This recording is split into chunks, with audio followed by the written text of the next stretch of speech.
El tema para el día de hoy lo he titulado Jesús no se avergüenza de sus antepasados. Y la base para esta meditación se encuentra en Mateo capítulo 1 del versículo 1 al 17, en donde se nos cuenta la genealogía de Jesucristo. En el libro de Mateo, este capítulo 1, se encuentra quiénes fueron los antepasados de Jesús, desde Abraham hasta llegar a su nacimiento. Un dato importante que nos da este relato de Mateo es que desde Abraham hasta Jesús pasaron 42 generaciones. Es muy interesante que los personajes de la Biblia se les presenta tales como son, con sus defectos y también con sus virtudes, con sus triunfos pero también con sus tragedias. Qué bueno es saber que la Biblia no oculta nada de la vida de los personajes que se encuentran allí. Muy diferente a los libros de historia de nuestros países en donde se presentan a nuestros héroes nacionales como superhombres y siempre se oculta las partes oscuras de la vida de ellos y aparecen como si no tuvieran ninguna fallas. El pasaje que hemos escogido para este día encontramos que dentro de la genealogía de Jesús hay personajes de no muy buena reputación. Y hoy veremos a tres de ellos. El primero de ellos que estaremos estudiando es la vida de Jacob. Dice el capítulo 1 de Mateo, el versículo 2, Abraham engendró a Isaac, Isaac a Jacob y Jacob a Judá. Este primer personaje es la historia de Jacob. Se narra la historia de Jacob en el libro de Génesis, desde el capítulo 25 hasta el capítulo 50. Recordando un poco, podemos decir que Jacob era un hijo de Isaac y Rebeca. Tuvo un hermano que se llamó Esaú, y es muy interesante el nombre que le puso su padre Isaac a Jacob, ya que Jacob significa el que suplanta. En la vida de Jacob vamos a encontrar varios eventos que realmente no fueron dignos de un antepasado de Jesús. En Génesis, el capítulo 25, se lee la historia cuando Jacob le compró a su hermano Esaú la primogenitura por un plato de lentejas. Al pedirle Esaú que le diera un plato de lentejas que Jacob había preparado y seguramente en la casa olía muy rico, Jacob le respondió: véndeme en este día tu primogenitura. Se aprovechó del hambre que tenía Esaú. Jacob realmente era muy astuto. Dice la palabra de Dios: entonces dijo Esaú: he aquí que yo me voy a morir, ¿para qué pues me servirá la primogenitura? Y dijo Jacob: júramelo en este día. Y él le juró. Y vendió a Jacob su primogenitura. Entonces Jacob dio a Esaú pan y del guisado de lentejas. Y él comió y bebió, y se levantó y se fue. Así menospreció Esaú la primogenitura. Aquí vemos cómo Jacob se aprovecha en un momento de hambre y un momento de debilidad de Esaú y le compró la primogenitura. Un segundo evento lo encontramos en Génesis, el capítulo 27, del versículo 1 al 29, en donde, en complicidad con su madre,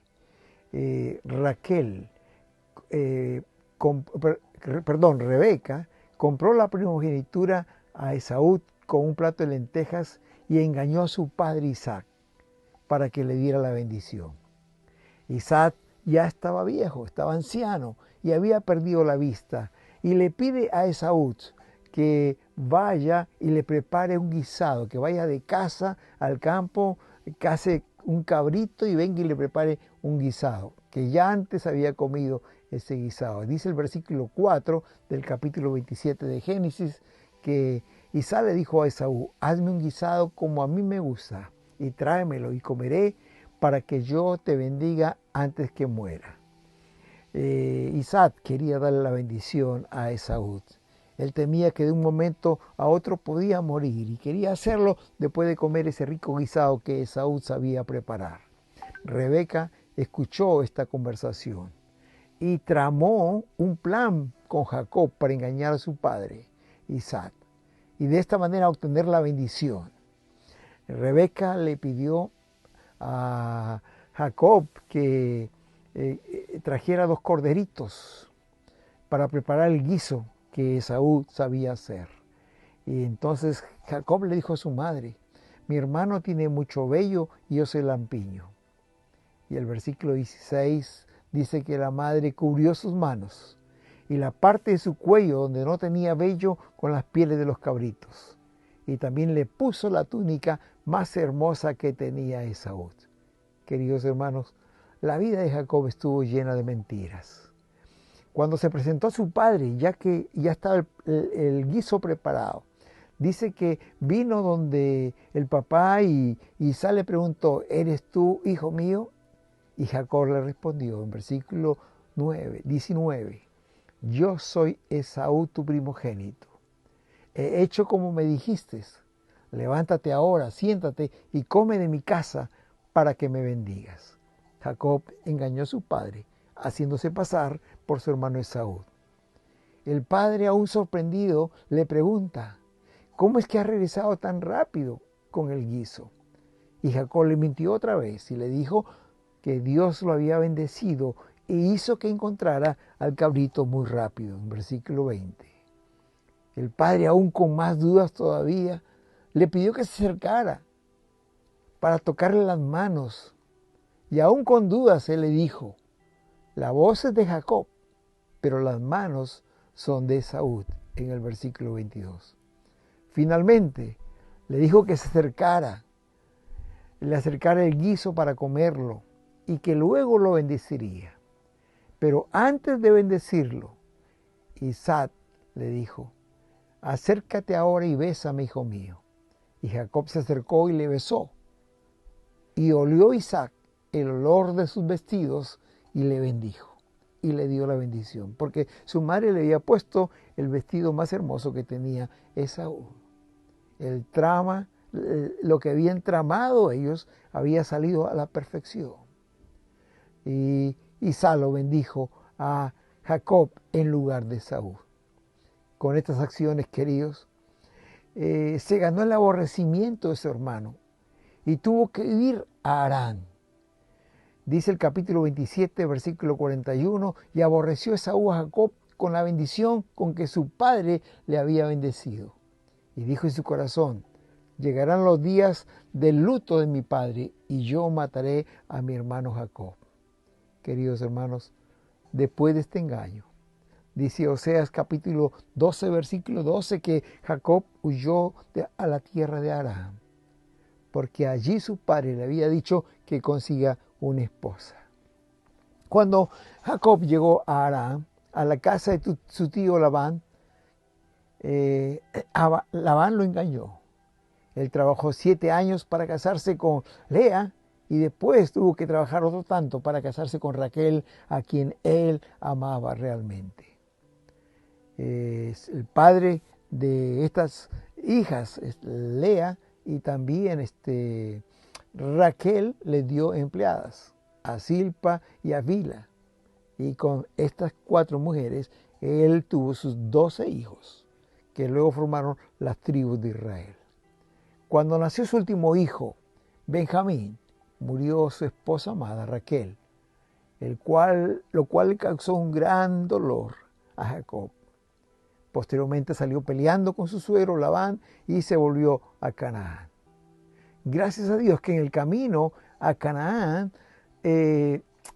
Jacob se encontró con el ángel de Jehová y luchó con él, dice la palabra, y Jacob venció al ángel. Y ahí su nombre fue cambiado por Israel, que luego tomaría el nombre para el pueblo de Israel. Cuando ya era viejo, los hijos le mintieron a Jacob y le dijeron que José, su hijo querido, había sido asesinado por fieras, cuando ellos realmente lo habían vendido a unos mercaderes. Esta noticia causó otro gran sufrimiento a Jacob. Finalmente, hermanos queridos, yo creo con todo mi corazón que Jacob se arrepintió de sus malas decisiones y llegó a ser el padre del pueblo hebreo, y de ahí su nombre cambió y se llama Israel, que es el nombre del pueblo de Dios, Israel. El segundo personaje que vamos a estudiar esta mañana se llama Judá. En Mateo capítulo 1, versículo 3 dice que Judá engendró de Tamar a Fares y a Zara. La historia de este personaje Judá y Tamar se relata en el capítulo 38 del libro de Génesis. Recordemos, Judá fue uno de los 12 hijos de Jacob. Fue el cuarto hijo de la primera esposa que se llamaba Lea, ¿verdad? El nombre Judá significa alabanza, como lo dice Génesis 29:35. Dice, concibió otra vez y dio a luz un hijo, y dijo, esta vez alabaré a Jehová. Por esto llamó su nombre Judá y dejó de dar a luz. Judá, este personaje que estamos estudiando, su nombre significa alabanza, hermanos. Este hombre pudo ser un gran hombre de Dios, pero lamentablemente también él cometió errores. Dice que Judá, la palabra dice que Judá se casó con Súa, una mujer cananea. Esto era prohibido para el pueblo de Dios. Y con Súa, Judá tuvo 3 hijos. El mayor se llamaba Onán, se llamaba el segundo se llamaba Onán y el tercero, el menor, se llamaba Sela. Y Judá, al igual que él había cometido el pecado de casarse con una cananea, también tomó por mujer para su primer hijo, otra mujer cananea llamada Tamar. En Génesis capítulo 38, versículo 7, dice que el hijo mayor, era tan malo que Dios le quitó la vida. No da detalles aquí la palabra de Dios, qué es lo que hacía este hombre pero lo cierto es que dice que era tan malo que Jehová decide quitarle la vida. Como era costumbre en aquel entonces, Judá pidió a su segundo hijo, Onán, que tomara a Tamar por su esposa y le diera descendencia a su hermano que había fallecido. Pero él no quiso tener descendencia. La tomó por esposa, pero dice la palabra que cuando él eyaculaba, lo hacía fuera para que la mujer no quedara embarazada. Pero esto, dice el versículo 10, desagradó a Dios, quien también le quitó la vida.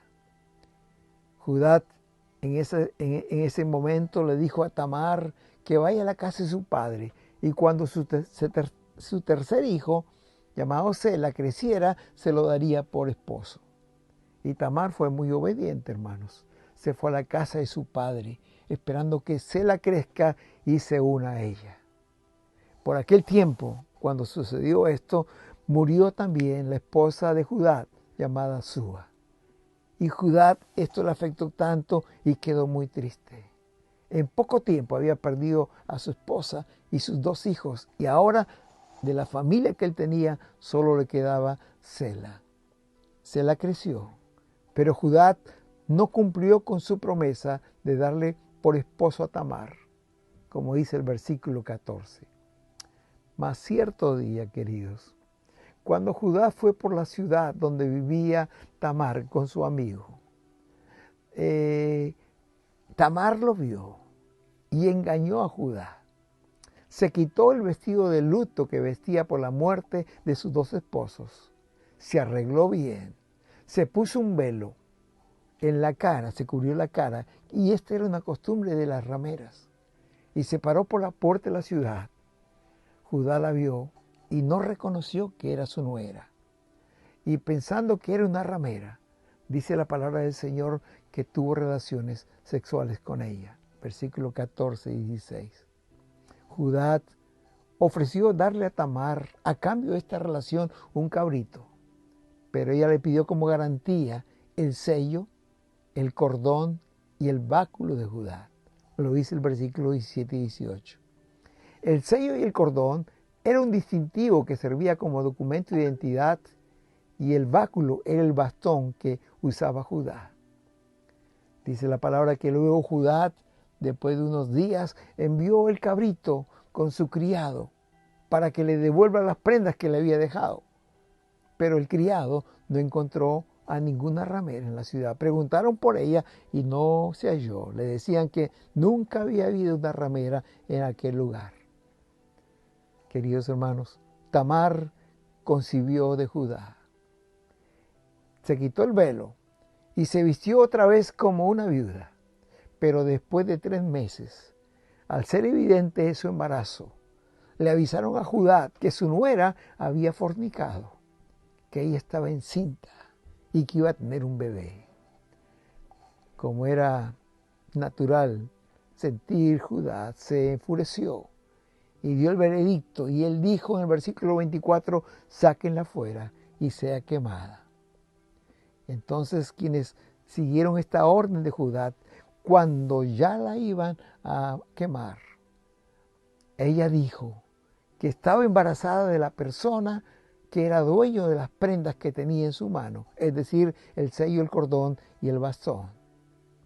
Judá enseguida reconoció su falta y expresó su pena, pero también su confesión, y dijo, ella, Tamar, es más justa que yo. Lo hizo porque no le di a mi hijo Sela. Hermanos queridos, Tamar de este embarazo tuvo 2 gemelos. Sara, uno de ellos que fue el primero que sacó su mano, pero el que salió primero realmente fue Fares, su otro hijo, fueron gemelos. Hermanos queridos, Judá, cuyo nombre, como dijimos, significa alabanza, y por quienes su familia, esta tribu de Judá, se lograron muchas victorias de muchas batallas que el pueblo de Israel enfrentó, porque Judá siempre iba adelante del pueblo de Israel cuando iba a la batalla, y Judá significa alabanza, la alabanza iba por adelante. Este hombre tuvo 2 eventos en su vida que le trajeron mucho sufrimiento. Primero se casó con una mujer cananea, Súa, cosa que no tenía que haber hecho, y luego tuvo 2 hijos con su nuera, lo cual fue causa de deshonra para Tamar, para él y para el pueblo de Israel. Pero queridos, la Biblia dice en Mateo capítulo 1, versículo 3, Judá engendró de Tamar a Fares y a Sara. Y Judá y Fares son antepasados de Jesús y están en esta lista de la genealogía de Jesús. Después de Jacob y de Judá, el tercer personaje que tenemos aquí es Rahab. Dice el versículo 5 de Mateo capítulo 1, Salmón engendró de Rahab a Boz. La historia de Rahab, la ramera, es contada en el capítulo 2 del libro de Josué. Rahab fue una prostituta que vivía en Jericó. Y cuando Israel inició la conquista de la tierra prometida, dice el verso 1 del capítulo 2 de Josué, entonces Josué, hijo de Nun, mandó secretamente a 2 espías desde Acacias y les dijo, vayan y exploren el territorio, especialmente la ciudad de Jericó. Entonces ellos fueron y entraron a la casa de una prostituta llamada Rahab y pasaron ahí la noche. Hermanos, el pueblo de Israel había llegado muy cerca de Jericó. Ya estaban para tomar la tierra prometida, pero tenían esta ciudad amurallada, inquebrantable, imposible de entrar. Y estaban acampando en Sitín. Y desde ahí Josué envió 2 espías a Jericó para explorar el territorio enemigo. Rahab había escuchado de los israelitas, así que decidió apoyarlos. No sabemos cómo, la Biblia no lo dice, pero ella sabía que el Dios de Israel era el Dios verdadero. Y sabía además que Dios les había dado esa tierra. Así lo dice en los versos del 9 al 11. Dice que cuando llegaron a su casa y ella los escondió, ella dijo lo siguiente, yo sé que el Señor les ha dado esta tierra a ustedes, porque Él ha hecho que nosotros les tengamos mucho miedo. Todos los que viven aquí están muertos de miedo por causa de ustedes. Sabemos que cuando ustedes salieron de Egipto, Dios secó el agua del Mar Rojo para que ustedes lo pasaran. También sabemos que aniquilaron por completo a Sihón y a Og, los dos reyes de los amorreos que estaban al otro lado del río Jordán. Es tanto el miedo que nos ha dado al saberlo que nadie se atreve a enfrentarse con ustedes, porque el Señor, el Dios de ustedes, es Dios lo mismo arriba en el cielo que en la tierra. Qué tremenda declaración de esta prostituta. Sabía quién era Dios y sabía lo que hacía. Por eso escondió a los espías. Y cuando el rey de Jericó se dio cuenta de estos espías y que estaban en la casa de Rahab, envió a sacarlos. Pero ella dijo que no estaban ahí, que sí llegaron, pero que se habían ido. Los escondió entre la paja en el terrado. Y por la noche los bajó con una cuerda por el muro, porque ella vivía en el muro. Y no solamente los salvó, sino que les dio indicaciones qué deberían hacer para salvarse. Versículo 15 y 6 dice, como Rahab vivía en una casa construida sobre la muralla, con una soga los hizo bajar por la ventana y les dijo, váyanse a la montaña para que no los encuentren los que andan buscándolos. Escóndanse ahí durante 3 días hasta que ellos vuelvan a la ciudad. Después podrán ustedes seguir su camino. Rahab, antes de enviarlos para que se salvaran, Rahab les pidió clemencia para ella y para su familia. Y estaba seguro que el pueblo de Israel tomaría Jericó. Y cuando esto lo hicieran, ella pidió que les jurara que iban a salvar a su familia. Versículos 12 y 13 dice, por eso yo les pido que me juren aquí mismo, por el Señor, que van a tratar bien a mi familia de la misma manera que yo los he tratado bien a ustedes. Denme una prueba de su sinceridad y perdonen la vida a mi padre, a mi madre, a mis hermanos y mis hermanas y a todos lo que es de ellos. Sálvennos de la muerte. Y ella les hizo jurar de que cuando ellos tomaran Jericó no les iba a pasar nada. Y así fue. Cuando fue tomada esta ciudad de Jericó, se hizo conforme al acordado. Rahab fue salvada junto con toda su familia. Es hermoso, queridos hermanos, al ver que esta prostituta reconoció al Dios de Israel y estoy seguro que su vida fue transformada. Porque en el libro de Hebreos nos habla de ella y aun cuando Rahab no era judía, la considera como una heroína. Ustedes saben, queridos, que en el libro de Hebreos, el capítulo 11, están los héroes de la fe. Y ahí dice el versículo 31, y por la fe Rahab, la prostituta, no murió junto con los desobedientes, porque ella había recibido amistosamente a los espías de Israel. Qué hermoso que la palabra honra a esta mujer de vida licenciosa. Y en Santiago, el libro de Santiago, Santiago la pone como un ejemplo de una mujer que puso su fe en obras. En el capítulo 2, versículo 25 de Santiago dice, lo mismo pasó con Rahab, la prostituta. Dios la aceptó como justa por sus hechos, porque dio alojamiento a los mensajeros y los ayudó a salir por otro camino. Por eso es que en el libro de Mateo, capítulo 1, versículo 5, el cual hemos tomado como base para hablar de ella, se refiere a ella como la esposa de Salmón, madre de Boaz. Y Boaz es parte, y Salmón son parte de la genealogía de Jesucristo. Como dije antes, queridos, yo estoy seguro, por ser mencionada en Santiago, en Hebreos, por ser mencionada en la genealogía de Jesús, esta mujer, quien recibió los 2 espías y por las cuales se obtuvo la victoria de la entrada a la tierra prometida. Hermanos, cambió su manera de vivir y dejó sus prácticas pecaminosas para ser un ejemplo para nosotros hoy. A manera de conclusión, me gustaría decir que aquí tenemos las historias de 3 personajes de vida dudosa. Jacob, el suplantador, que engañó a su hermano, le compró la primogenitura. Con astucia lo hizo.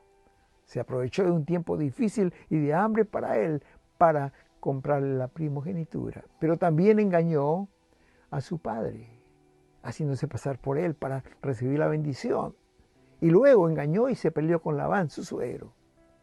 Este hombre llamado suplantador Posteriormente fue llamado Israel, como se llama hasta ahora el pueblo de Dios.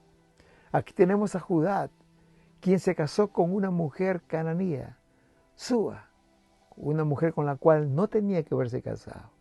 Y luego tuvo 2 hijos con Tamar, su nuera. Y tanto Judá como Fares son antepasados de Jesús, que vienen de una relación no permitida. Hermanos, aquí está Rahab la ramera, una persona de vida licenciosa. Las veces que se menciona en la Biblia se le pone ramera o prostituta, quien se casó con Salmón de la genealogía de Jesús y tuvieron a Boz, quien también sería un antepasado de Jesús. Estas 3 personas forman parte de la genealogía, de la familia, de los antepasados de Jesucristo. Cuando escuchamos estas cosas, ¿qué reacción nos merece? ¿Cuál es la reacción que viene a nuestra cabeza y a nuestro corazón? O quizás para hacerlo más cercano a nosotros, pregunto, ¿cómo nos sentiríamos si tuviéramos personas así en nuestra familia? De personas que es posible que las ignoráramos. O de repente ni las mencionamos o las ocultamos. Pero esto no sucedió. Están dentro de la genealogía de Jesucristo. Y aquí encontramos por lo menos 3 enseñanzas dignas de resaltar en estas 3 historias. En primer lugar, hermanos queridos, Jesús no se avergüenza de sus antepasados, como tampoco se avergüenza de nosotros. Dice en Hebreos capítulo 12, versículo 11, capítulo 2, versículo 11, que el Hijo de Dios no se avergüenza de llamarlos hermanos. Hermanos, el Señor no se avergüenza de nuestra vida pasada. Al contrario, dice aquí la palabra, nos llama hermanos. Hermanos queridos, la segunda enseñanza es que Jesús no solo no se avergüenza de sus antepasados, sino que cuando estuvo en esta tierra, se rodeó de gente como ellos. Porque dice Marcos capítulo 2, versículo 15 al 17, sucedió que Jesús estaba comiendo en casa de Leví, y muchos de los que cobraban impuestos para Roma y otra gente de mala fama estaban también sentados a la mesa junto con Jesús y sus discípulos, pues eran muchos los que lo seguían. Al ver esto, algunos maestros de la ley, que eran fariseos, al ver que Jesús comía con todos aquellos, preguntaron a los discípulos, ¿cómo es que su maestro come con cobradores de impuestos y pecadores? Y hermano, la respuesta es que Jesús ama a los pecadores. Jesús vino por los pecadores. Y Él dijo que los sanos no tienen necesidad de médicos, sino los enfermos, refiriéndose a los pecadores. Ahí en Mateo capítulo 9, versículo 12. Hermanos queridos, Jesús no solamente no se avergüenza de sus antepasados, sino que cuando estuvo en esta tierra se rodeó de gente como ellos, pecadores. Y hermanos, recordemos en esta Navidad que nuestro Señor, quien nació en Belén de Judea, vino, nació en ese pesebre, pasó lo que tuvo que pasar con un solo propósito, de ser nuestro Salvador, no importándole nuestra condición. Pero lo mejor de la historia de la Navidad es que no solo nació en Belén, sino que también nació en nuestros corazones. Queridos hermanos, Jesús cambió nuestras vidas, nos hizo nuevas criaturas. Eso debe llevarnos a celebrar con gozo esta Navidad. Y mientras estamos celebrando, démosle gracias a Dios por el mejor regalo que nos dio en Jesucristo, nuestro Salvador. Que esta Navidad sea una Navidad diferente. ¿Por qué? Porque el centro de esta Navidad que sea Jesús. Hace muchos años leí un letrero en uno de los buses que decía, recuerda, no hay Navidad sin Jesús. Celebremos esta Navidad. Y mientras celebramos junto con la familia, nuestros labios deben expresar palabras de gratitud a Dios por este regalo tan precioso que nos dio un día en Belén, al nacer el Hijo de Dios en un pesebre, en medio de los animalitos, vino para ser nuestro Salvador. Y hoy disfrutamos de esa salvación que Él vino a darnos. Que Dios te bendiga. Amén. Amén.